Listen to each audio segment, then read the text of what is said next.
안녕하십니까. 위생사 한 권으로 끝내기 조은진입니다. 네, 오늘은 두 번째 과목이죠. 환경위생학 들어가 보도록 하겠습니다. 먼저 챕터 1 보시면요. 환경위생학의 개념이 나와 있습니다. 네. 자, 소단원 1 보시면은 이제 환경위생학 일반 해가지고 정의, 분류, 그 다음에 환경위생 사업이 어떤 것들이 있나 이렇게 나열되어 있는데요. 먼저 1번 괄호에 정의 보시면 밑줄 한번 쳐보도록 하겠습니다. 인간의 신체 발육, 그 다음에 건강 및 생존에 유해한 영향을 미치거나 또는 미칠 가능성이 있는 물질적인 생활 환경의 일체 요소를 억제 조절하는 것. 네, 거기다가 밑줄 쳐주시면 되겠고요. 이게 환경위생의 정의입니다. 네, 어떤 내용에 들어가든지 정의 부분 잘 기억하고 계셔야 되겠죠. 용어 부분 하고요. 자, 괄호 2번은 환경을 분류해 놨어요. 그러면은 도대체 환경이 뭔지부터 알고 계셔야 할 텐데, 환경은 일단 생활 습관, 개개인의 생활 습관 다음으로 그 개인의 건강에 영향을 미치는 그런 요인입니다. 그리고 우리를 둘러싸고 있는 모든 것들을 다 환경이라고 생각하시면 되겠습니다. 자, 그러면 우리를 둘러싼 모든 것들인데요. 이거 동그라미 1번에 자연적 환경으로 나눠져 있고요. 그 다음에 2번은 사회적 환경으로 나눠져 있어요. 네. 자연적 환경은 또 이화학적, 네, 발음 꼬이죠. 이화학적 환경하고 그 다음에 생물학적 환경 이렇게 나눴죠. 크게 생각하시면은 이화학적이다. 그러면 물리학적인 것과 화학적인 것을 합쳐놓은 것입니다. 그리고 생물학적인 거는 우리 주변에 있는 것들 중에서 살아있는 것들을 생각하시면 쉬울 것 같은데요. 이 화학적 환경 보시면 뭐 공기, 물, 토지, 빛, 소리 이런 것들, 무생물들 중에서 우리를 둘러싸고 있는 것. 그 다음에 생물학적 환경은 살아있는 모든 것들, 생명체를 의미하는 거예요. 그래서 뭐 미생물, 눈에 보이지 않는 미생물부터 징그럽지만 쥐나 뭐 우리가 쉽게 볼 수 있는 고양이, 개, 뭐 이런 것들, 그리고 곤충들, 절지동물들 이런 거 모든 것이 다 포함되어 있습니다. 그 다음에 2번 동그라미는 사회적 환경인데요. 어떤 것들이 있냐면은 또 사회적 환경은 인위적인 환경하고 그 다음에 문화적인 환경으로 이렇게 나뉘고 있는데요. 인위적 환경은 중간 뒷부분에요. 위생시설이라든가 토지 이용관계, 수송, 공업, 도시, 농촌 이런 것들이 모두 다 인위적 환경에 포함되고 있고요. 문화적 환경은 뭐 문화 수준, 정치, 경제, 종교, 교육, 뭐 사회 같은 것들을 포함하고 있다라는 거 이렇게 알아두시면 되겠고요. 별로 어렵지 않은 내용이었죠. 그 다음에 괄호 3번의 환경위생 사업 보시면요. 1번 동그라미 방역사업. 네, 예방의학적 기술을 적용해가지고 질병으로부터 인간을 보호하려는 사업입니다. 그 다음에 두 번째는 환경위생 개선 사업이 있죠. 예, 읽어보시면 또 되겠고 결국은 전부 다 인간을 보호하고 인간 건강을 확보하기 위한 것입니다. 그 밖에도 3번 동그라미에 사회안전망 구축 사업이라든가 4번 동그라미에 의료사업 및 보건관리사업 이런 것 등을 포함하고 있다라는 거 기억해 두시면 되겠고요. 다음 장으로 넘어가시기 전에 알아두기 보시면은 39회 때 나왔던 내용입니다. 네. 지구를 지키는 4R 운동, 뭐 4R 운동인데요. 자원 순환 원칙이라고 해요. 그래서 어떤 게 있냐면은 reduce, 그 다음에 reuse, 네, 순서가 좀 바뀌었죠. 그 다음에 refuse, 뭐 recycle 이렇게 돼 있어요. 우리 교재에 있는 대로 순서대로 보시면 refuse 해가지고 필요한 물건을, 불필요한 물건을 사지 말자. 필요한 것만 꼭 사자. 그의 내용입니다. refuse 해가지고 일단 4R, R로 시작되는 네 단어를 기억을 해주셔야 되겠고 각각 그 단어가 의미하는 내용을 같이 기억하고 계셔야 되죠. 불필요한 물건은 사지 말고 reduce, 쓰레기를 줄이고 reuse, 예, 다시 반복해서 쓰자. 네, 반복해서 사용. 그 다음 recycle은 재활용하자. 요 네 가지였습니다. 그래서 요 네 가지 기억해 두시고요. 다음 장으로 넘어가 볼게요. 다음 페이지는 챕터 2입니다. 1은 좀 비교적 간단하게 넘어갔어요. 자, 챕터 2는 대기 환경 오염에 관련된 내용입니다. 그래서 소단원 1 보시면은 공기가 나와 있죠. 네, 그러면 이 대기에 관련된 내용들을 공부하기 전에 이 파트에서는 출제 경향 보시면은 대기 구성 요소에 관련된 것들을 많이 물어봐요. 그러니까 대기 구성 요소 출제 경향 파이치기에 밑줄 쳐두시고 요걸 중점적으로 조금 기억을 해주셔야 됩니다. 자, 그러면 본문으로 다시 넘어와서 소단원 1 보시면요. 공기 이렇게 나와 있죠. 자, 공기는 우리가 살고 있는 대기층 중에서도 대기 중에서도 맨 아래에 저희는 대기권에서 생활하고 있죠. 대기층을 구성하는 혼합가스를 의미하고요. 정상 공기의 조성을 한번 보시면 이게 39회 때 출제가 됐었어요. 이 부분에 대해서. 성분 보시면은 산소, 질소, 아르곤, 이산화탄소, 네온, 헬륨 이런 것들이 쭉 되어 있고 이제 화학 기호 나와 있고요. 세 번째 항목을 보시면은 최적 백분율 되어 있는데요. 최적 부피 의미하는 거고요. 마지막 항목에 중량 백분율이다 하는 거는 이제 질량을 의미하는 거죠. 우리가 기억하고 계신 거 대략 78% 질소, 그 다음에 20.9니까 대략 21% 산소 하고 있는 거는 부피 비율이에요. 부피에 관련된 백분율. 예. 그리고 질량에 관련된 백분율을 혹시 물어볼 수 있으니까 그것도 같이 기억을 해주셔야 되고 더군다나 우리 교재에서는 중량 백분율이 파란색으로 표시가 되어 있죠. 그래서 부피에 비해서 질량 백분율이 질소는 조금 낮아지고 그 다음에 산소는 조금 높아집니다. 그래서 질소의 중량 백분율은 75.51%, 그 다음에 산소는 23.01%니까요. 소수점 아래까지 기억하지 못하신다 하더라도 부피는 78, 그 다음에 21 정도 되는 거고 중량은 75와 23 정도 된다라고 기억해 주시면 될 것 같아요. 그러니까 나머지는 이제 조금씩 들어있으니까 이러이러한 기체들로 되어 있는 공기는 혼합물이다. 봐주시면 되겠고요. 괄호 2번은 그중에서 가장 중요한 산소에 관련된 내용입니다. 산소 들어가기 전에 알아두기 또 한번 볼까요? 표준 상태에서 공기의 평균 분자량은 약 28.84g이고 공기의 밀도는 1.293g/L이다. 이렇게 되어 있어요. 그래서 참고로 알아두시면 되겠고 수치를 기억하고 계시면 조금 더 좋겠지만 네, 대략 이 정도 되는 내용이다. 라는 거 기억해 주시면 되겠고요. 표준 상태라고 하는 것은 0도씨 1기압일 때의 상태를 의미합니다. 자, 그럼 산소 다시 돌아와서요. 1번 동그라미에 원자량이 16.00이고 비중은 1.43 나누기 이게 산소 밀도고요. 공기 밀도가 1.3 정도 되기 때문에 대략 한 1.1 된다. 읽어봐 주시면 되겠고요. 2번 동그라미는 한번 밑줄을 쳐보도록 할게요. 인체는 한번 호흡할 때마다 4에서 5%의 산소를 소비, 밑줄 쳐두시고 그 다음 3번 동그라미에 성인에다가 동그라미 하나 쳐두시기 바랍니다. 성인은 600에서 700리터의 산소가 하루에 필요하고요.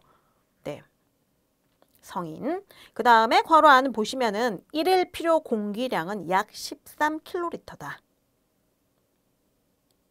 1일 필요 공기량. 그래서 그렇게까지 1일까지 동그라미 쳐놓으시고 봐주시면 되겠습니다. 이게 산소량인지 공기량인지 구분해 주셔야 돼요. 공기량이 당연히 많겠죠. 왜? 그 공기의 일부를 차지하는 것이 산소니까요. 그래서 산소는 600에서 700리터, 그 다음 공기는 13kl 정도 된다라는 거 기억해 주시면 되겠고요. 이게 이제 산소가 부족하게 되면은 아무래도 이제 호흡곤란부터 시작해가지고 목숨이 위협당하는 상황까지 오는데 그 퍼센테이지에 따라서 그 증상이 좀 다르니까요. 구분을 해 두셔야 됩니다. 4번 동그라미에 14% 이하 뭐 동그라미를 쳐놓으셔도 좋고요. 박스를 하나 치셔도 좋겠습니다. 그래서 이렇게 해놓으시고 이때 저산소증이 나타나요. 네, 호흡수가 막 증가되고 맥박이 증가되는 거죠. 숨 막히는 증상 나타날 때고요. 두 번째 줄 보시면은 혈색소, 헤모글로빈이죠. 혈색소. 헤모글로빈의 산소 포화도가 감소, 저산소증 발생 밑줄 쳐두시면 되겠습니다. 그 다음 5번 동그라미 보시면요. 뭐 앞에 부분은 읽어보시면 되고요. 10% 이하 네모 쳐두시고 10% 이하에는 호흡곤란. 그러니까 이렇게 좀 기억해 주시면 되겠죠. 여기는 저산소증, 여기는 호흡곤란, 점점 상태가 심해지겠죠. 그 다음에 몇 퍼센트 이하면은 7% 이하가 되면은 질식해서 사망할 수 있다라는 거. 네. 그래서 이렇게 세 개로 구분해서 외워두시기 바랍니다. 네. 네, 밑에 거는 제가 박스를 안 쳤지만 여러분들 쳐 놓으시고요. 세 가지 기억하고 계셔야 돼요. 14% 이하 저산소증, 10% 이하 호흡곤란, 7% 이하 질식.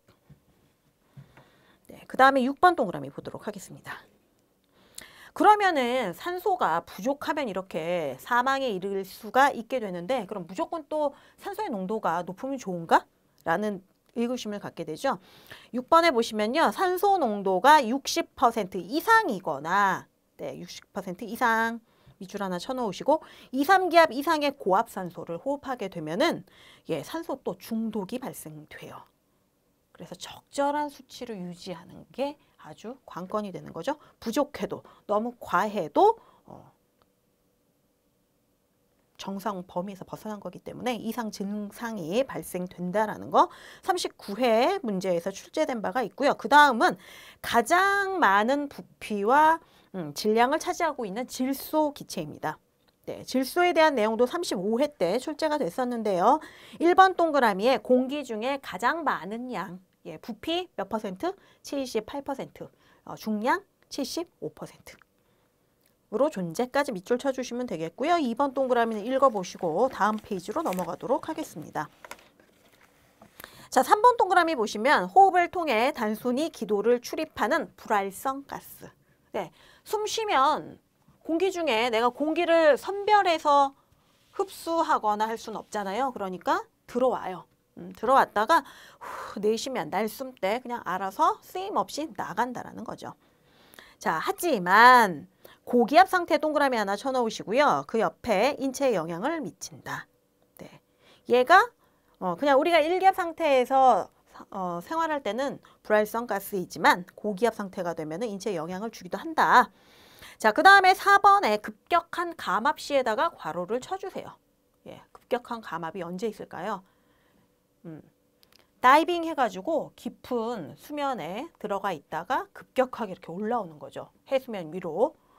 해수면이나 뭐 수면 위로 올라오게 됐을 때 천천히 올라와 줬어야 되는데 얘를 너무 빠르게 올라오다 보면은 질소가 우리 몸 안에 들어와서 지방 조직이나 혈액 중에 이렇게 녹아 있어요. 쓰이진 않지만 녹아 있다가 급격하게 감압이 되면은 얘가 녹아 있지 못하고 기포방으로 형성하죠. 기체 용해도 같은 경우는 고압일 때 용해도가 증가하고 저압이 되면 녹지 못하고 이제 밖으로 나오잖아요. 그래서 기포를 형성함으로 체내의 모세혈관을 차단. 거기 밑줄 쳐주시고 그렇게 돼서 자만병을 유발하게 됩니다. 그래서 자만병 동그라미 쳐주시고요. 이 부분이 질소에 관련된 문제로 출제된 거예요. 그 다음에 5번과 6번 보시면요. 이상기압, 이상고압 이렇게 나왔어요. 0.7기압 이하이면 이상기압 되는 거고 낮은 기압으로 이상한 거죠. 그 다음에 이상한 고압, 이상고압은 1기압 이상일 때. 그러니까 질소 마취 같은 경우를 생각해 주시면 되죠.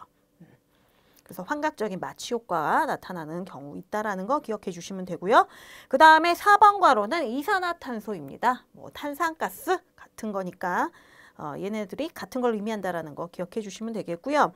자, 1번 동그라미에 공기 중에 농도가 0.03% 밑줄 쳐주세요. 쭉 쳐주시고 숫자 꼭 기억하셔야 됩니다. 이산화탄소는 공기 중에 0.03%의 농도를 차지하고 있습니다. 네, 바로 이 내용이 38회 때 출제됐었죠. 이산화탄소도 산소 못지않게 시험에는 자주 출제됩니다. 자, 2번은 이산화탄소의 특징인데요. 무색, 무취의 가스로 약산성 밑줄 쳐주시고요.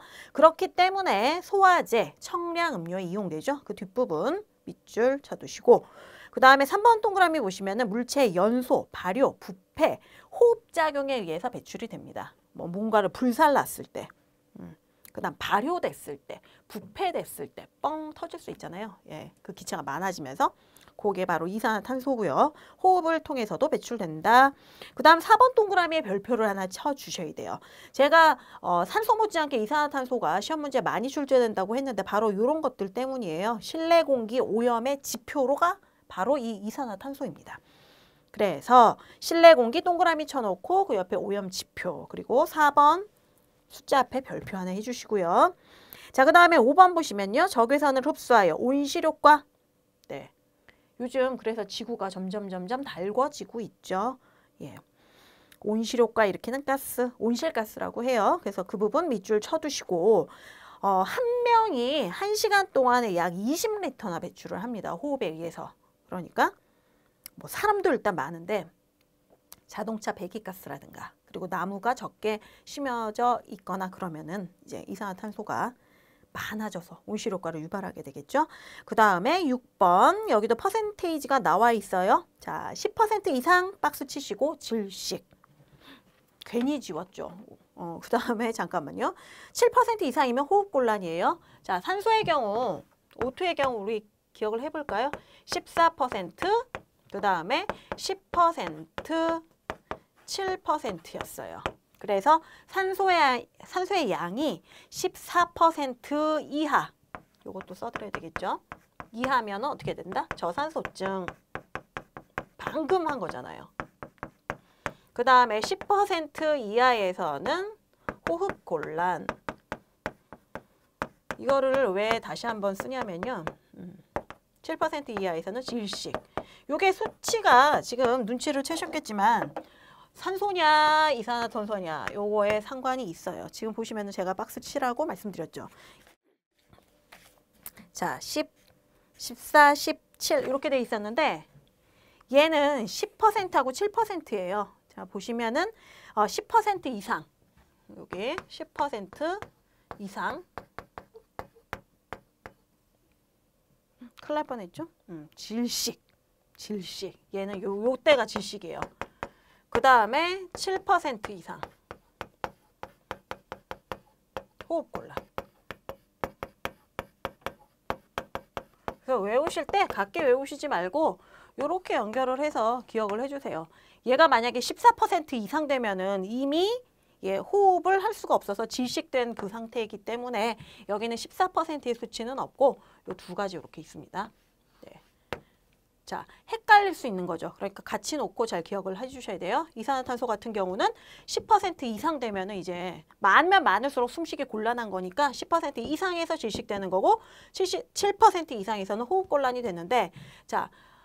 얘는 이하입니다. 얘는 이상이고 그 차이 좀 잘 기억을 해주셔야 돼요. 근데 산소는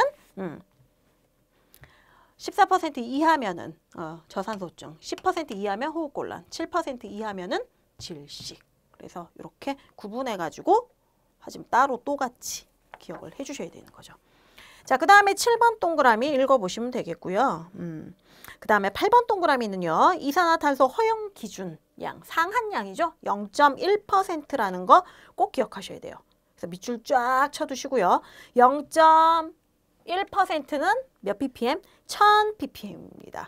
그래서 요 수치와 관련된 내용도 39회와 35회 때 출제된 바가 있어요. 그래서 어떻게 보면은 산소보다는 보시면은 파란 게 더 훨씬 많습니다. 예, 산소도 중요하긴 하지만 얘가 더 자주 출제가 됐었어요. 그러니까 기억을 해주시고 이산화탄소하고 연관되어 있는 알아두기 한번 살펴보도록 하겠습니다. 먼저 군집독이 나와 있는데요. 40회, 39회 때 군집독에 관련된 내용이 나왔어요. 군집독이라는 거. 군집은 모여 있는 거죠. 독은 포이즌. 네, 발음 잘해야 되죠. 피니까 포이즌. 요 내용인데 자, 먼저 교재에 나와 있는 내용부터 말씀드릴게요. 다수인이 밀집한 실내 공기에서 밑줄 쫙. 네. 이 공기에서 다수인이 밀집되어 있는 실내 공기에서 CO, 그 다음에 CO2, 일산화탄소, 이산화탄소, 뭐 냄새 이런 것 등이 물리화합적이라고 되어 있는데 물리화학적입니다. 물리화학적. 예, 이제는 진심 지워도 되겠죠. 물리화학적. 써드릴게요. 거기에 군집독에 물리화학적. 네, 군집독에서. 그래서 이 부분 기억으로 바꿔주시고요. 그런 조성 변화가 일어남으로써 불쾌감, 뭐 두통, 현기증, 구토 같은 것도 막 속이 울렁울렁거리기도 해요. 그런 것이 발생되는 게 군집독이다. 뭘 예로 들면 좋으냐면요. 추운 겨울에 지하철 탔다고 생각해 보세요. 그러면 이제 에어컨 안 나오고 지하철 그냥 탄 게 아니라 만원 지하철이에요. 사람들이 빽빽하게 막 들어서 있는데 난방 후끈하게 나오는데 거기에 뭐 화장품 냄새라든가 뭐 음식 먹은 냄새라든가 이런 것들 막 뒤섞여 가지고 너무너무 속이 울렁울렁하거나 뭐 머리가 띵한 그런 경우, 그게 바로 군집독이거든요. 그래서 조금 자세하게 들여다보시면은, 자, 실내 공기가 화학적, 물리적 조성 변화가 일어남으로써 발생이 되는 겁니다. 자, 그렇다면 어떤 조성 변화냐? 1번 실내 온도가 바뀌게 돼요. 자, 쾌적 온도는 18 플러스 마이너스 2도씨예요. 예, 18도씨보다 한 2도 정도 높거나 2도 정도 낮으면 그 범위에 있는 온도를 쾌적 온도라고 얘기를 하는데, 다수인이 밀집된 그런 환경에서는 뭐 난방이라든가 사람들이 자체적으로 발산되는 그 열이 있잖아요. 등에서 이렇게 후끈후끈하게 열이 많이 나오죠. 머리에서도 그렇고. 그래서 체열 발산 등에 의해 가지고 이 실내 온도가 상승이 돼요. 그럴 때 발생할 수 있고요. 환기로 온도 조절이 필요한 상황이고요. 두 번째는 습도 측면이 있는데 역시 실내 쾌감 습도는 한 40에서 70%입니다. 그래서 평균 한 65%면은 쾌적하게 느껴지는 그런 습도인데, 너무 건조하거나 혹은 습한 경우에 이렇게 군집독이 발생할 수 있고요. 그 다음 세 번째는 취기예요. 악취 발생. 그 악취 발생으로 불쾌감이 생겨나는 거죠. 뭐 암모니아라든가 염소, 유기물, 아민류, 그 다음에 뭐 지방성 그런 종류에 의해서 취기가 발생해도 그렇고요. 그 다음에 네 번째는 실내 기류.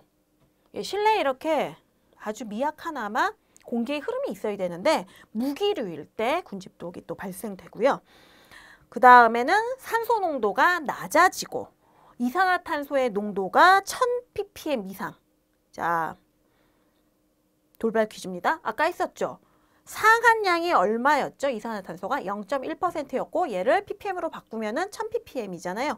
그 이상이 되게 되면은 군집독이 발생해요.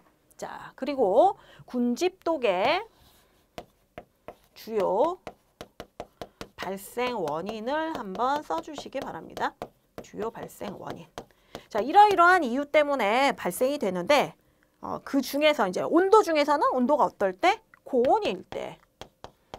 그 다음에 쾌적 습도 범위에서 벗어나도 역시 군집독이 발생한다고 했는데 고습일 때. 예, 습도가 낮을 때보다는 주로 고온에서 습도가 높을 때, 그 다음에 분진과 가스가 있을 때. 분진.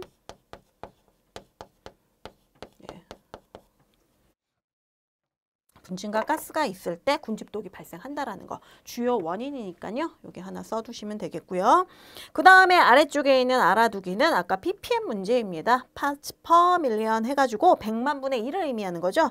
그래서 1ppm은 100만 분의 1, 1%는 100분의 1, 1%는 다시 뭐 의미하면은 10,000ppm 해가지고 요 환산하시는 거 조금 하실 수 있어야 돼요.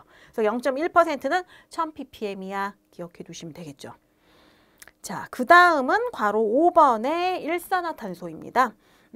35회 때 이 부분에 대한 내용이 출제가 됐었는데요. 일산화탄소 그러면은 쉽게 맡아보실 기회는 별로 없을 거예요. 숯불구이, 연탄구이 뭐 이런 데 하는 데서는 맡아보실 수 있을 것 같아요. 연탄가스 성분이죠. 자, 그래서 내용 보시면은 자, 1번 동그라미에 불완전 연소로 발생합니다. 어떤 것들이? 탄소 성분이. 예. 불완전 연소로 발생, 밑줄 쳐두시고요. 무색, 무취, 무자극성, 무미이지만 맹독성 가스예요. 그래서 무색, 무취, 무자극성, 밑줄 쳐두시고요. 무색, 무취, 무자극성이니까 무미와 맹독성 가스 하나 써주시면 되겠고, 주 배출하는 자동차 배기가스. 자, 오염 허용 기준 한번 보셔야 돼요. 괄호 안에 있는 거 실내 동그라미 쳐놓으시고 10ppm 이하 밑줄 쳐두시기 바랍니다. 실내에서는 일산화탄소가 10ppm 이하여야 돼요. 하지만 이제 같은 실내인 거 실내라고 할 수는 없지만 이제 외부가 아닌데 주차장인 경우, 실내 주차장. 그럼 자동차 배기가스가 주 발생 원인이 되는데 자동차가 많으니까 여기는 조금 같은 실내라도 오염 허용 기준이 조금 높습니다. 그래서 25 ppm 이하 밑줄 쳐놓으시고 실내 주차장 동그라미 쳐두세요. 이 두 개 바꿔서 기억하시면 안 되고, 얘가 또 왜 이렇게 위험하냐 하면은 헤모글로빈하고 친화력이 상당히 좋아요. 헤모글로빈은 이제 산소를 운반해주는 역할을 하는데 얘가 산소보다 더 친해요. 헤모글로빈하고 한 200~300배가 친하기 때문에 우리가 이 일산화탄소를 흡입하게 되면은 이제 산소 공급을 제대로 못 받는 거죠. 그래서 산소보다 200~300배 정도 강하다. 그 내용이 39회 때 나왔는데 중요한가 봐요. 39 두 번 나왔죠. 예. 그래서 중요한 내용이다. 기억해 주시면 되겠고, 얘가 중독되면 5번 동그라미에 중추신경계의 장애를 유발. 예. 운동장애, 제대로 걷지도 못해요. 중독되면 비틀비틀하게 되고, 언어장애, 시력저하, 지능저하, 시야 협착 이런 증상이 나타납니다. 자, 그러면 6번에서 보시면요, 고압 산소요법을 사용해서 치료를 해야 돼요. 그래서 그 정도 기억해 주시면 되고, 이 고압 산소요법이 또 37회 때 출제가 됐습니다. 그 다음 6번이 이제 아황산가스예요. 40회 때 출제됐다고 되어 있죠. 6번에 별표 쳐놓으시기 바랍니다. 이 아황산가스가 중요한 건요, 대기오염의 지표이기 때문이에요. 우리가 앞에서 실내 오염의 지표가 누구였죠? 이산화탄소. 하지만 이제 바깥쪽 대기오염의 지표는 아황산가스다.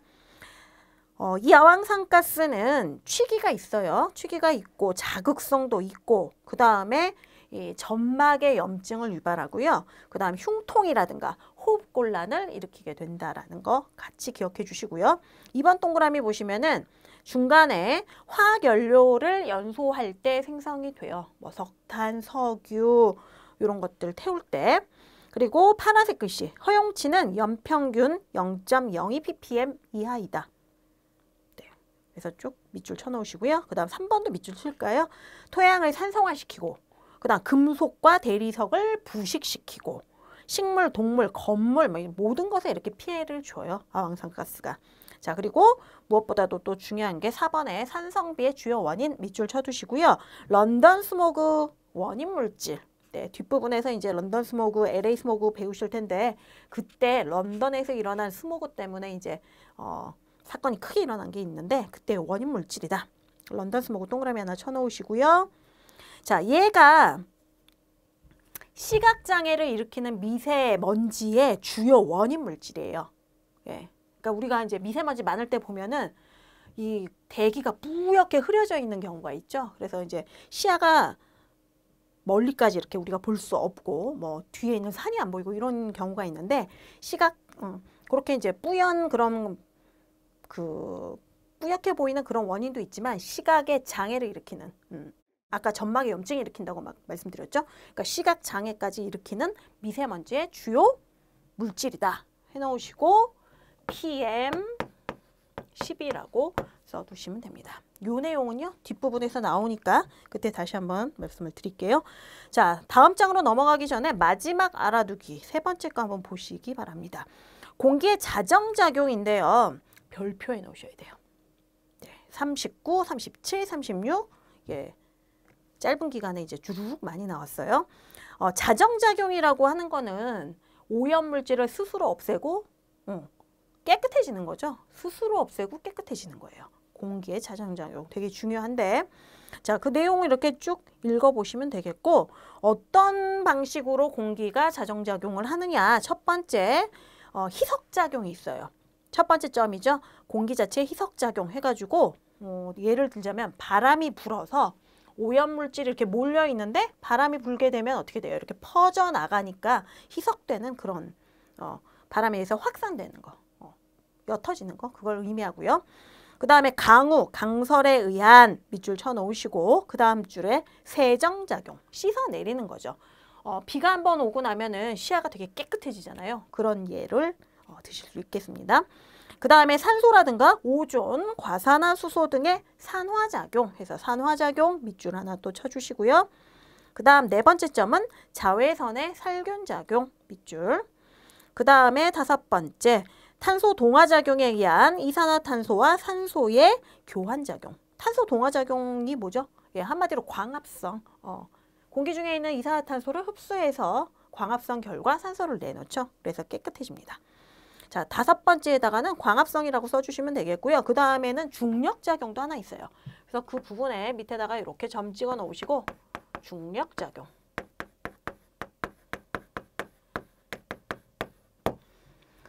자, 이거는요, 분자량에 의한 침강작용이에요. 중력작용은 침강작용이다. 이렇게 할까요? 침강작용. 왜냐하면 지구상에 있는 모든 것들에게는 중력이 작용하죠. 그래서 이제 그 먼지들도 이렇게 침강한다. 아래로 가라앉는다. 그래서 여기까지 봐주시면 되겠습니다. 그래서 다음 페이지로 넘어갈게요. 자, 그 다음에 다음 페이지는 7번째 먼지입니다. 먼지. 자, PM10에 관련된 게 이제 여기서 나와요. 자, 인체에 영향을 미치는 입자 크기는 0.5에서 5 마이크로미터라는 거. 입자 크기는부터 밑줄 쫙 쳐놓으시고요. 기억해 두셔야 돼요. 0.5에서 5가 인체에 영향을 미치는 그 먼지의 입자 크기입니다. 자, 어떤 그 영향을 주냐면요. 2번에 나와 있어요. 역시 밑줄 쳐두시고요. 알레르기 반응, 진폐증, 감염병 등. 네, 밑줄 쳐두시고요. 자, 8번에 보시면은 대기의 환경 기준 해가지고 이렇게 나와 있죠. 그래서 아황산가스 상당히 위험하다고 말씀드렸어요. 아황산가스 하나 밑줄 쳐두세요. 물론 이 세 가지를 전부 다 기억하시면 좋겠지만 아까 연간 평균치가 0.02 ppm 이하라고 말씀드렸잖아요. 그 정도 기억을 해두시면 되겠고 일산화탄소도 그렇다고 위험하다고 말씀드렸습니다. 그 다음에 이산화질소 밑줄 쳐두시고요. 그러니까 환경 기준이 되는 기체의 종류, 네, 그 정도는 기억을 해주셔야 돼요. 그 다음에 이제 미세먼지가 나왔는데 네 번째 항목에 PM10짜리가 이렇게 나와 있습니다. PM10이라고 하는 거는요, 지름이 10 마이크로미터 이하인 미세먼지를 의미하는 거예요. 그렇다면 우리 응용력을 살려서 미세먼지 PM2.5라 그러면 먼지 입자의 직경이, 지름이 2.5 마이크로미터 이하인 것을 의미하는 거죠. 그러니까 우리가 흔히 얘기하는 초미세먼지예요. 얘가 그냥 미세먼지면 PM2.5는 초미세먼지다. 근데 이제 일반적으로는 그냥 미세먼지다, 초미세먼지다 이렇게 이야기하지만 원래는 이렇게 표시한다라는 거 기억을 해두셔야 되고요. 자, 연간 평균치 이렇게 나와 있습니다. 그 다음 오존, 납도 있고요. 네, 벤젠도 있습니다. 그래서 이렇게 대기의 환경 기준 같이 봐주시면 되겠고요. 그 다음은 소단원 두 번째 거 온열 환경입니다. 네, 이 온열 환경에 관련된 문제도 36회 때 이제 출제가 됐다고 되어 있고요. 세부적인 내용은 36회 이후에도 이제 출제가 됐죠. 자, 내용 먼저 괄호 1번에 기온 한번 보시면요. 기온은 뭐 일반적으로 많이들 아시죠. 공기의 온도, 온도입니다. 자, 첫 번째 줄의 중간, 보통 지상 1.5m의 그늘진 곳에서 측정한 건구 온도 밑줄 쳐두시고요. 네, 조건이 있어요. 아무데나 재는 게 아니라 이제 일기예보나 이런 데서 얘기를 해주는 기온은 지상 1.5m의 그늘진 곳에서 측정한 건구 온도다. 자, 그리고 온열 요소 중 가장 중요하다고 돼 있거든요. 그럼 나머지 온열 요소는 뭐가 있냐? 네, 기온, 기습, 기류, 복사열 이렇게 네 가지가 있어요. 그래서 저희도 이제 네 가지를 다 배우게 되는데 그 온열 요소 네 가지 중에서 온열 요소들 중에서 누가 제일 중요하다? 기온이 가장 중요하다. 그래서 그 부분도 밑줄을 쳐주시면 되겠고요. 1번 동그라미에 온도 측정이 나와 있는데요. 쭉 읽어보시고 리을 한번 볼까요? 실제 대기 온도의 분포는 해발 고도에 따라 차이가 난다. 해발 고도에 따라 차이 밑줄. 자, 보통 지상에서 100m 이렇게 높아질 때마다 0.5에서 0.7도씩 어떻게 될까요? 기온이 낮아집니다. 그래서 평균치로는 약 0.65도씩 낮아진다고 해요. 100m 올라갈 때마다. 지구 복사 에너지 양이 줄어들기 때문이죠. 그리고 실외에서는 백엽상을 이용한다. 자, 실외에서 백엽상 밑줄 쳐두시면 되겠습니다. 자, 그럼 왼쪽 날개에 알아두게 백엽상이 나와 있어요. 자, 실외 기온 측정 밑줄 쳐주시고요. 실외 동그라미. 자, 지상 1.5m 밑줄 쳐두시고 두 번째 점에 백엽상 가운데 온도계를 고정 밑줄 쳐두시고요. 가운데 동그라미. 그 다음 세 번째 점에 일정한 장소의 기온을 측정. 네. 일정 장소의 기온을 측정할 때 백엽상을 많이 사용합니다. 예전에 보면은 이제 뭐 초등학교라든가 중학교 때는 그렇게 많지 않았던 것 같아요. 근데 초등학교에는 학교마다 전부 다 백엽상이 있어서 구경했던 적이 있는데 여러분들도 보셨으리라 생각합니다. 하얀 이렇게 나무집으로 되어 있죠. 자, 그 다음에 마지막 점이에요. 다른 장소로 옮겨 기온 기습을 측정할 수 없으므로 그게 괄호예요. 거기까지가. 그렇기 때문에 이러한 경우에는 아스만 통풍 건습계를 사용. 네. 아스만 통풍 건습계는요. 기온하고 기습을 동시에 측정할 수 있어요. 그리고 5분 정도 지날 때 가장 정확하다라는 거 같이 기억하시기 바랍니다. 일정 장소 기온을 측정하는데 좋은데 장소 옮길 수 없죠. 왜냐? 백엽상은 붙박이로 딱 고정돼 있거든요. 그렇기 때문에 다른 장소로 옮겨서 측정할 수 없기 때문에 이럴 때는 뭘 쓴다? 아스만 통풍 건습계. 이름 기억하셔야 되겠죠. 얘의 장점은 뭐다? 5분 정도 측정했을 때가 가장 정확한 수치가 나오고 기온과 기습을 동시에 측정할 수 있다. 같이 기억해 두시기 바랍니다. 네, 다음 페이지로 넘어가도록 하겠습니다. 자, 두 번째는 일교차인데요. 일교차는 먼저 그 옆에다 한 개 필기하고 할 내용을 한번 보겠습니다. 내륙, 그 다음에 해안,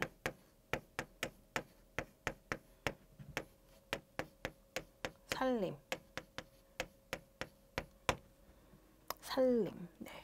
이렇게 내륙에서 일교차가 가장 크고요. 그 다음 해안, 산림 순이라는 거 먼저 머릿속에 이렇게 넣어두시고 내용 한번 들어가 볼게요. 기억 보시면요. 하루 중 최저 온도, 언제가 하루 중 온도가 제일 낮을까요? 해 뜨기 바로 직전. 네, 최저 동그라미 쳐놓으시고요. 일출 30분 전이에요. 그 다음에 그 옆에 최고 온도 쭉 밑줄 쳐놓으시고 최고 동그라미 치시고 언제다? 오후 2시경. 태양이 남중하는 시간은 12시경이지만 지표면이 달궈지는데 시간이 걸리기 때문에 오후 2시경이 온도가 가장 높습니다.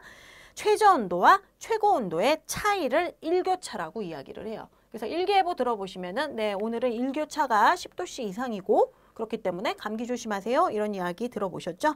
네, 최저 온도와 최고 온도의 차이다. 네, 바로 요 내용이 39회, 37회 때 출제가 됐었네요. 그리고 니은에 낮은 위도 동그라미 쳐주세요. 저위도죠? 여러분 저위도면은 어느 지역이에요? 적도 부근에 더워요? 추워요? 더운 동네예요? 그 낮은 위도 지방이 높은 위도 지방에 비해서 일교차가 작습니다. 네, 우리 교재에는 크다라고 돼 있는데 거기 니은에 쭉 뭐 위도가 낮은 위도의 지방 하나라도 써볼까요? 예. 이 높은 위도의 지방보다 일교차가 어떻다? 작습니다. 예, 작다. 지금 저희 책에는 교재에는 크다라고 되어 있는데 작다라고 해주세요. 니은과 일맥상통한 내용이 바로 치읓에 있습니다. 맨 마지막. 열대지방에서 작다라고 나왔죠? 예, 그 열대지방, 더운 동네가 저위도 지방이에요. 적도 부근 춥지 않잖아요. 그죠? 그래서 위도가 낮은 지방이 높은 지방, 고위도에 비해서 일교차가 작습니다. 즉, 낮에도 덥고 밤에도 덥고 계속 더운 거예요. 자, 그래서 그거 하나 고쳐주시면 되겠고 디귿에 해안 동그라미 쳐주시고요. 거기에서는 작고 대륙에서는 아주 크다. 대륙 동그라미 쳐놓고 아주 크다. 네, 이 부분에 관련된 내용입니다. 자, 그 다음에 리을에 구름과 산 동그라미 쳐두시고요. 구름과 산에서는 작아요. 계곡, 분지 동그라미 쳐주시고 계곡과 분지에서는 크다. 그 다음에 미음 보시면요. 보통 지상 100m마다 0.5에서 0.7도씩 아까 말씀드렸던 100m 지표면에서 100m씩 올라갈 때마다 평균 0.65도씩 온도가 낮아진다. 예, 한 번 더 나왔고요. 그 다음 비읍에서는 수목이 많은 곳에 일교차가 작다. 밑줄 쳐두세요. 그렇기 때문에 산림지역. 수목이 많은 산림지역의 일교차가 작습니다. 그 다음 시옷에 아스팔트 도로 동그라미, 사막 동그라미. 여기는 일교차가 상당히 큽니다. 그리고 바다 위에서의 일교차는 극히 작다. 밑줄 쳐두시고 구름이 많은 날은 작고 그 다음에 치읓에 열대지방 작고 한대지방에 크다. 이렇게 기억해 주시면 되겠습니다. 그 다음에 3번 동그라미의 측정기구 한번 보시면요. 수온 온도계. 네, 보통 때 사용합니다. 우리가 일반적으로 볼 수 있는 그런 온도계들이고요. 2분간 측정한다. 밑줄 쳐두시고 2분간 동그라미. 그 다음 니은은 알코올 온도계예요. 알코올은 영하 130도씨까지 얼지 않기 때문에 최저기온 측정하는 온도계 밑줄. 이유가 뭐라고요? 알코올은 되게 낮은 온도까지 안 오니까. 자, 얘는 3분간 측정이에요. 3분간 측정 밑줄 쳐놓으시고 3분간 동그라미. 그 다음 디귿에 카타 온도계라는 게 있는데 온도, 습도, 기류의 3인자가 종합하여 인체의 열을 뺏는 것을 냉각력이라고 해요. 그래서 쭉 밑줄 쳐놓으시고 냉각력에다가 박스를 이렇게 쳐주세요. 냉각력에 관련된 설명이었죠. 냉각력이라고 하는데 알코올 온도계에 의한 외계의 냉각력을 측정하기 위해서 레오나드 힐이란 사람이 만든 게 바로 카타 온도계다. 네, 알아두기에서 카타 온도계 한번 볼까요? 네, 두 번째 알아두기 먼저 볼게요. 자, 카타 온도계 첫 번째 점, 풍속이 작고 풍향이 일정하지 않는 실내 기류. 그러니까 뭐 앞에 거 모르신다 하더라도 뒷부분은 꼭 기억하고 계셔야 돼요. 카타 온도계는 실내 기류 측정에 쓰인다. 밑줄 쳐두시고요. 그 다음에 카타 온도계의 눈금은 최상 눈금이 화씨 100도. 예. 섭씨로 바꾸면 38도예요. 그 다음에 최하 눈금은 화씨 95도인데 섭씨로 바꾸면 35도입니다. 그래서 그거 옆에다 괄호 하나씩 쳐서 써두셔도 되겠고요. 어떻게 측정하냐 하면은 알코올을 사용하는 거예요. 알코올 온도계로. 자, 알코올이 화씨 100도씨 선에서 95도씨 선까지 이렇게 내려오게 되겠죠. 그 강화하는 시간을 초 단위로 재요. 그래서 얘를 한 4-5번 반복한 다음에 평균을 내면 되는 거예요. 그렇게 해가지고 측정을 하게 되고 건구 카타 온도계, 습구 카타 온도계가 있는데 건구 카타 온도계는 풍속 측정에 사용한다. 거기까지 기억해 주시면 되겠습니다. 자, 다시 본문으로 돌아와서 그 밖의 온도계를 한번 보시면은 자기 온도계, 전기 저항 온도계, 열전기 온도계 이런 것 등이 있으니까 한번 읽어보시면 되겠고 알아두기 한번 맨 위에 있는 거 한번 볼게요. 건구, 습구, 적정 온도 해가지고 이 내용도 38회 때 출제가 됐었는데 건구 온도는 그냥 수온이나 알코올 온도계를 사용해가지고 그냥 측정하는 거예요. 그냥 이렇게 대기 중에서 아무런 조작을 가하지 않고 온도를 측정한 겁니다. 그게 건구 온도고요. 습구 온도는 기온, 기류, 기습 등의 종합적 작용이 이제 기인하는 것이다. 생물학적의 의의가 크고 쾌적 상태에서 건구 온도보다 한 3도씨 정도 낮다. 이제 뒤에 다시 한번 또 설명드릴 게 있는데 습구 온도계라고 하면은 이렇게 온도계 구부에다가 헝겊을 이렇게 댄 후에 얘를 물에다 이렇게 적셔둬요. 그러면 물이 이렇게 스며들면서 요 구부에서 증발이 일어나겠죠. 그래서 그런 걸 이용해 가지고 측정을 하게 되는데 얘가 증발이 일어나려면 기온, 기습, 기류 등의 영향을 받아요. 그렇기 때문에 그런 세 가지 등의 종합작용에 기인한다. 이렇게 표현이 된 거고요. 그렇기 때문에 그냥 일반 건구 온도계보다는 항상 온도가 낮거나 최대 높아야 같습니다. 자, 그 다음에 이제 적정 온도만 조금 밑줄 쳐볼까요? 실내 동그라미 쳐놓으시고요. 실내의 적정 온도는 18도씨 플러스 마이너스 2도씨입니다. 네, 그리고 적정 습도는 40에서 70%. 그리고 침실은 조금 또 달라요. 일반 활동하는 침실은 우리가 활동량이 적고 잠을 자고 있는 거기 때문에 침실 온도는 조금 더 쾌적하게 15도 플러스 마이너스 1도씨고요. 병실 동그라미 쳐놓으시고 병실은 이제 환자들이 기거하는 곳이기 때문에 여기는 온도가 조금 높아요. 21도씨 플러스 마이너스 2도입니다. 자, 침실만 플러스 마이너스 1도죠. 예, 실내하고 병실은 플러스 마이너스 2도인데 18도, 21도 이렇게 좀 구분해 주시면 되겠고요. 자, 저 밑에 괄호 2번 습도 혹은 이제 기습이라고 부르는데요. 그 습도 부분에 대해서 보시도록 하겠습니다. 자, 습도는 뭐예요? 아, 오늘 습도가 너무 높아. 오늘은 너무 건조해. 이런 이야기 들어보셨죠? 거기에 관련된 건데 일정 온도의 그 공기 중에서는 포함할 수 있는 수분의 양이 이렇게 정해져 있잖아요. 그래서 습도다 그러면은 일정 온도의 일정 양의 공기 중에 포함되어 있는 수증기량을 의미합니다. 자, 1번 동그라미에 포화 습도가 있는데요. 포화란 말이 있으면 최대한으로 가득 차 있는 거예요. 어떤 특정 온도, 일정 온도에 있어서 일정한 부피의 공기 속에 들어갈 수 있는 최대의 수증기량이에요. 자, 얘는 한계를 넘은 상태.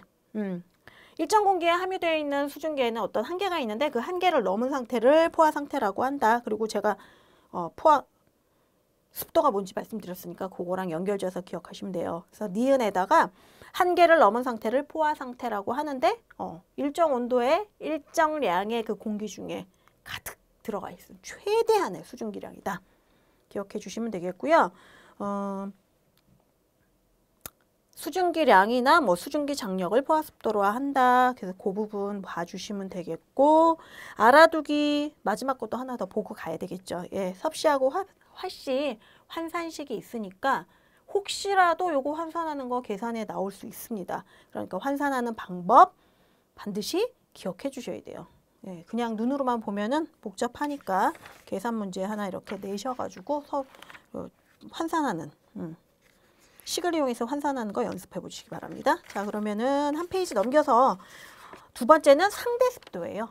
비교 습도라고도 이야기를 하고 상대 습도라고도 얘기를 하는데 일기예보나 우리가 일상생활에서 의미하는 습도 그러면 바로 2번의 상대 습도를 이야기합니다. 자, 조건이 있죠. 현재 공기 밑줄 쳐두시고요. 1세제곱미터예요. 정해져 있는 일정 부피인데 그게 1세제곱미터입니다. 그 현재 공기 1세제곱미터가 포화 상태에서 함유할 수 있는 수증기량과 실제로 그 속에 존재하는 수증기량의 비를 퍼센트로 표시한 겁니다. 그래서 오늘은 습도가 20%입니다. 그럼 되게 건조한 거죠. 그런 식으로 표시한다는 거 기억해 놓으시고요. 표시하는 것까지 밑줄 쳐주시면 되겠고 기온 변화에 반비례한다. 자, 온도가 높으면 높을수록 어때요? 물의 온도가 높으면 높을수록 녹일 수 있는 설탕의 양이 조금씩 점점 증가하죠. 그거하고 마찬가지인데 이 상대 습도라고 이야기하는 거는 온도가 높으면 공기가 포함할 수 있는 수증기량이 많아지기 때문에 우리가 느끼는 습도는 낮아요. 예. 반면에 온도가 낮아지면 그 공기가 가지고 머금을 수 있는 수증기의 양이 적어지기 때문에 우리는 되게 축축하게 느끼는 거죠. 그래서 그 부분을 기온 변화에 반비례한다고 표시한 거예요. 잘못 생각하시면 안 돼요. 이거 왜 반비례야? 많이 온도가 높아지면 많이 포함하는데 공기 입장에서가 아니라 습도는 사람 입장에서 측정을 한 거기 때문에 우리가 느끼기에 온도가 높으면 우리는 뽀송뽀송 건조한 거고요. 온도가 낮으면 공기는 많이 포함하지 못하고 있기 때문에 우리는 습도가 높은 거죠.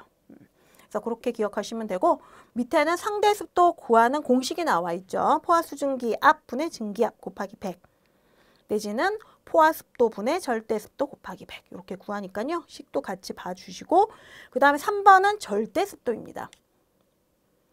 자, 밑줄 칠게요. 수증기의 양을 단위 최적. 네, 여기서 단위 최적은 1세제곱미터예요. 단위 최적 공기 중에 질량으로 표시한 것. 밑줄 쳐주시면 되겠고 최적 습도는 아까 몇 퍼센트라고 말씀드렸죠? 40에서 70% 정도. 우리 책에는 40에서 80이라고 나와 있는데 최적 습도는 한 40에서 70 내지는 40에서 80 평균적으로는 얼마다? 한 65%다. 그렇게 기억하고 계시면 돼요. 그 다음에 5번은 포차 이렇게 나와 있는데 차이예요. 차자가 나왔으니까 현재 공기 1세제곱미터가 포화 상태에서 함유할 수 있는 수증기의 양과 실제로 존재하는 수증기의 양과의 그 차이 그걸 포차라고 한다. 차이에다가만 동그라미 하나 쳐주시면 되겠고요. 그 다음에 6번에 노점이라고 되어 있는데 노점 이거 다른 말로는 이슬점이에요. 예, 이슬점은 많이 들어보셨죠? 그래서 노점이 뭐야? 이슬 노자예요. 이슬 노자. 한자를 보시면 금방 알아보실 수 있을 텐데 한글로 돼 있어서 그래서 노점은 이슬점 의미하는 거고요. 과학 파트에서 먼 점, 물리 파트죠 특히나. 뭐 여기는 지구과학이기도 하겠지만 무슨 점 하면 온도예요. 이슬점은 뭐다? 물방울, 이슬이 맺히는 온도. 끓는 점은 끓는 온도. 어는 점은 어는 온도죠. 그거하고 같은 거니까 그렇게 기억해 주시면 되고 내용 보시면은 괄호 먼저 치실게요. 포화 습도에 달하지 못한 공기라도 온도가 하강하면 네, 괄호. 하강하면 어떻게 돼요? 포화시켜요. 내가 머금을 수 있는 공기의 양이 줄어들기 때문에 야, 나 온도가 점점 낮아지네. 데리고 있는 애들은 조금밖에 없어. 점점 양이 줄어들어. 나머진 나가 하니까 이슬이 맺히는 거죠. 자, 두 번째 줄. 최대 수증기량이 적어져서 포화 상태에 이르게 되고 더 강화되면은 어떻게 된다? 나는 포화할 여력이 없어. 너희들 나가. 그럼 이제 물방울 맺히게 되는 거죠. 이슬이 되는 즉 현재의 수증기압으로 포화 수증기압이 되는 온도. 밑줄 쳐주시면 되겠고요. 뭘로 측정하느냐? 7번에 나와 있습니다. 아스만 통풍 건습계. 기역부터 리을까지 한번 이렇게 쭉 묶어두세요. 리을까지. 네, 이렇게 있는데 기역의 아스만 통풍 건습계. 바람을 일으켜 방안 전체의 습도를 측정. 밑줄.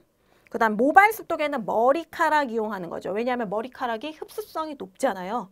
예, 보시면은 남자분들은 머리카락 길이가 짧으니까 많이 표가 안 나지만 머리카락이 좀 기신 분들, 예, 단발 이상으로 기신 분들은 어때요? 머리 감고 나면은 이렇게 머리가 무거워서라기보다는 물을 흡수하고 있으니까 무게 때문이기도 하죠. 이렇게 축 늘어나잖아요. 물을 많이 흡수하기 때문에. 그래서 머리 감고 나서 물기를 완전히 제거하지 않으면 머리카락 길이가 더 길어 보이죠. 그래서 그때 잘못 싹둑 자르면 마르고 나면 뿅 올라가잖아요. 네. 그래서 그런 머리카락이 습도를 잘 머금는, 물기를 잘 머금는 성질을 이용한 게 모발 습도계입니다. 자, 그래서 읽어보시면 되고요.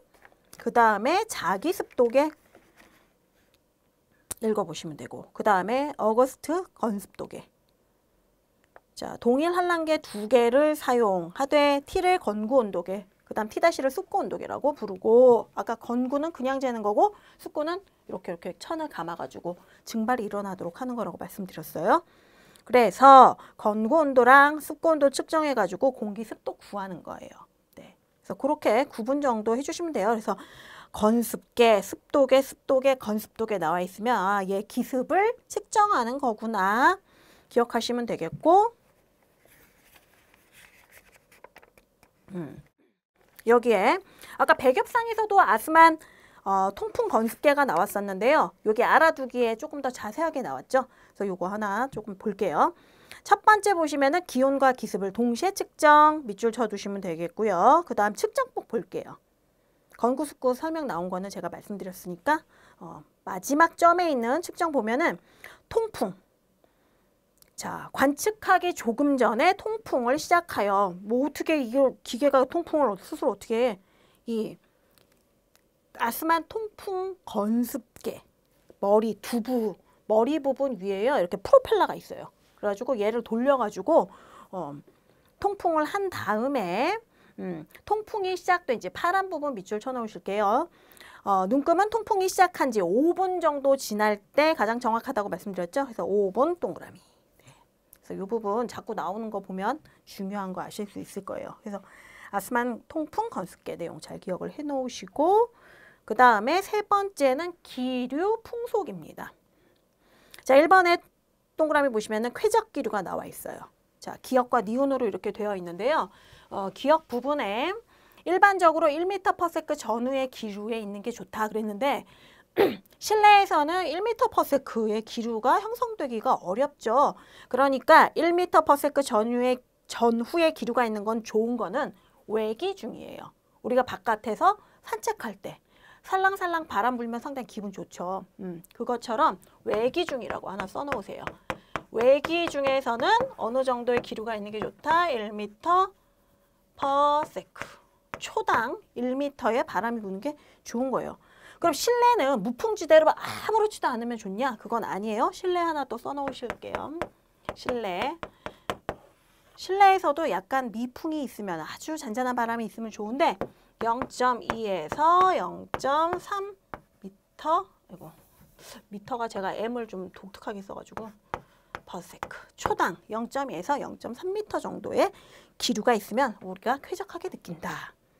40회 때 출제가 됐어요.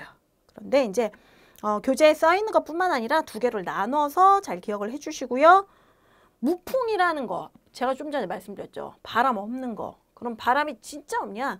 0.1m/s 이하면은 저희가 무풍으로 느끼는 거죠. 자, 그래서 무풍 동그라미 쳐놓으시고요. 옆에 파란색으로 0.1m/s라고 되어 있는데 그 옆에다 이하라고 써주세요. 이런 무풍 상태에서는 무풍인데다가 고온의 고습까지 더해지면 체열 발산이 이루어지지 않아서 불쾌감을 느끼게 된다라는 거 같이 보시고, 그 다음에 2번 동그라미는 불감 기류입니다. 자, 불감. 느끼지 못하는 거예요. 바람이 있긴 한데, 기류가 있긴 한데 우리가 그걸 못 느끼는 거. 자, 그러면은 무풍하고 연관지어서 생각하시면 되겠죠. 0.1은 무풍으로 느끼니까 이거 못 느낄 거야 하시는데, 불감 기류는 정확하게 주로 0.2에서 0.5m/s 이하면 우리가 못 느껴요. 자, 그래서 기억에 0.2에서 0.5m/s 정도 밑줄 쳐놓으시고 옆에 피부로 느낄 수 없는 기류이다 해가지고 38회 때 출제가 됐었습니다. 자, 그 다음에 신진대사, 생식선, 발육을 촉진 밑줄 쳐두시고요. 그 다음에 한랭에 대한 저항력을 강화. 니은과 디귿 보시면 되겠고, 그 다음에 3번 측정기구 보시면요. 풍차 회전수에 의한 측정. 회전 속도가 풍속으로 직접 나타나는 것이다. 자, 컵이 달린 풍력계 보셨죠? 그러니까 이렇게 아이스크림 뜨는 것 같은 컵이 이런 게 한 3개 정도 달려가지고 막 뱅글뱅글 돌아가는 거. 컵 풍력계. 컵에다 동그라미 하나 쳐놓으시면 되겠고, 그 다음에 프로펠러. 선풍기 날개 같은 애가 막 빨리 돌아가면 바람이 많이 부는 거잖아요. 그래서 프로펠러 동그라미 쳐놓으시고 요거 달린 거를 에어로베인 풍력계라고 이야기합니다. 그래서 이런 풍력계가 있구나 보시면 되겠고, 이거는 집 안에 실내 장치하나요? 아니죠. 예, 외부에다 장치하는 거고요. 그렇다면 실내 기류는 뭘로 측정한다? 카타 온도계로 측정한다. 그래서 그 윗부분에 빈칸이 좀 있죠. 그래서 거기에다가 실내 기류는 뭘로 측정한다? 카타.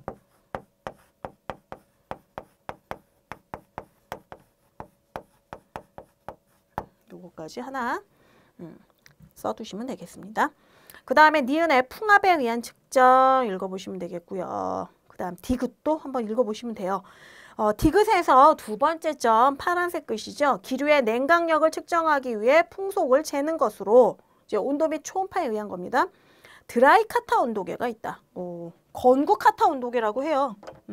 카타 온도계인데 이제 건구를 이용하는 거죠. 드라이 카타 온도계, 건구 카타 온도계가 똑같고요. 기류의 냉각력을 측정해서 풍속 재는 것이다. 주로 어디서? 실내 기류를. 39회에 출제가 됐었고요. 뭐 그 밖에 뭐 도플러 효과를 이용한 풍력계 등이 있다. 이런 거 읽어봐 주시면 되겠고요. 이 3번이잖아요. 여기가. 여기까지가 뭐다? 3대 온열 요소입니다. 여기까지. 3번까지가 3대 온열 요소예요. 3대 온열 요소.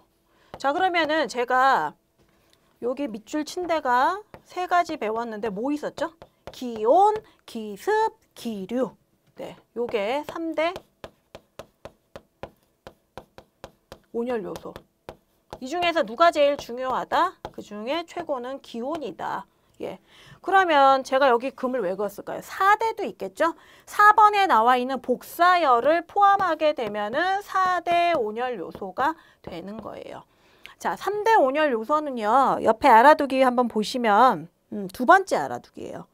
기후인자라고도 해요. 그래서 기후의 3요소라고도 한다라는 거. 기후인자 속에 이제 들어가 있는 건데 기후인자는 따로 기억하시고요. 기후의 3요소라는 거.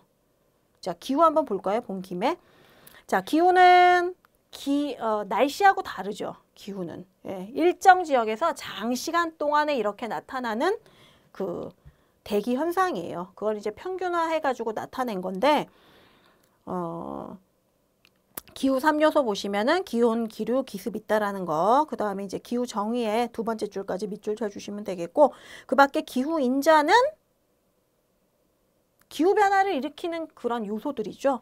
뭐 위도, 해발 고도, 지형, 뭐 수륙의 분포, 토양, 경도 이런 것 등이 있습니다. 자, 보셨죠? 그 다음에 그 위에 복사열 들어가서 이제 위에 있는 알아두기는 그때 내용 보시고요. 4번 복사열이에요. 복사열까지 포함되면 4대 온열 요소가 된다. 기온, 기류, 기습은 3대 온열 요소이고 기후의 3대 요소다. 기억하시면 되겠고요. 복사열이라고 하는 거는 적외선에 의한 열이에요. 복사열은. 자, 보통 온도계로 표시되는 것은 대기의 온도를 의미하지만 실제로 태양에서 직접적으로 복사되는 거. 난로에서도 복사열이죠. 그래서 난로 등의 발열체에서 복사열이 이제 발생해서 그 주위에 있는 경우에는 온도계에 나타나는 그 온도보다 더 큰 온감을 느끼게 되는 거죠. 그래서 그런 내용이라는 거 보시면 되겠고, 복사열의 영향 범위 한번 보실게요. 거리 제곱에 비례하여 감소. 자, 이거예요. 난로가 이렇게 있으면, 이 탁자가 난로면 난로에 가까이 가면 더 뜨겁죠. 네, 그리고 멀어지면은 거리가 길어지면 덜 뜨거워요. 그 내용이에요. 그런데 그 관계가 단순하게 거리하고 그 다음에 온도 감소되는 게 비례 관계가 아니라 제곱에 비례해서 감소한다는 거죠. 거리 제곱에 비례해서 감소한다. 그 내용이 37회 때 출제가 됐었고요. 그 다음에 이제 3번 흑구 온도계 한번 보시도록 할게요. 40회, 35회 때 출제가 됐었고요. 흑구, 예, 구부가 검게 칠해져 있는 동판으로 되어 있습니다. 자, 구부 동그라미 쳐놓으시고요. 옆에 검게 칠한 동판 밑줄 쳐주시면 되겠고, 목적하는 위치에서 그 뒷부분만 밑줄을 쳐보도록 할게요. 15회에서 20분 후에 눈금을 읽으면 됩니다. 네. 그래서 여기까지 내용이 되어 있고, 알아두기는 네, 한 번 더 2번 동그라미에 거리 제곱에 비례해서 감소한다는 내용이 한 번 더 나온 거예요. 그래서 오늘 내용은 복사열까지 이렇게 공부하도록 하고요. 오늘도 많은 내용으로 고생 많으셨습니다. 복습 철저히 해주시고요. 다음 시간에 또 만나 뵙도록 하겠습니다. 고맙습니다.